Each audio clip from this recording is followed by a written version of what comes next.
আপনি কি জানেন সময় আসলে কি? সকাল হচ্ছে, দুপুর হচ্ছে, রাত নামছে, একটা শিশু জন্মগ্রহণ করছে, বড় হচ্ছে, আবার একদিন বুড়ো হয়ে যাচ্ছে। আমরা বলছি সময় চলে যাচ্ছে। সময়টা কি আসলেই চলে যাচ্ছে? ঘড়ি তো জাস্ট একটা পরিবর্তন দেখাচ্ছে। তাহলে কি ঘড়ির কাঁটাই সময়? এখানেই আসে ফিজিক্সের সব প্রশ্ন। কারণ ফিজিক্সের ভাষায় সময় বলতে কোনো ঘড়ির কাঁটা ঘোড়া নয়। এসব কোয়েশ্চেনের উত্তর জানতে হলে আমাদেরকে আজ থেকে প্রায় কয়েকশো বছর আগে ফিরে যেতে হবে।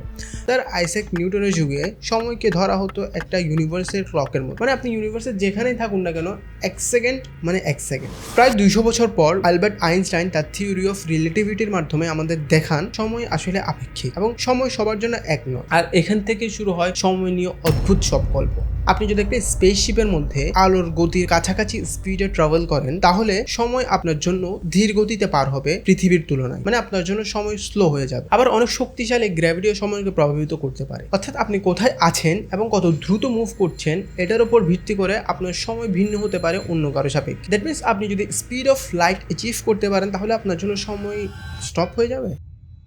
এটা মানুষের জন্য এখনো কাল্পনিক। মানুষ স্পিড অফ লাইট কি তার আশেপাশের স্পিডও অ্যাচিভ করতে পারে না এখনো। ইউনিভার্স এটা অ্যালাউ করে না। অ্যাট লাস্ট ইউনিভার্সের জন্য কোনো ইউনিভার্সাল ক্লক নেই। মানে time is not same for everyone. If you wanted to feel those concept even more better, I highly recommend you to watch Interstellar movie, because in this movie time, gravity and relativity are explained in such a way that you won't just understand them, you will actually feel them.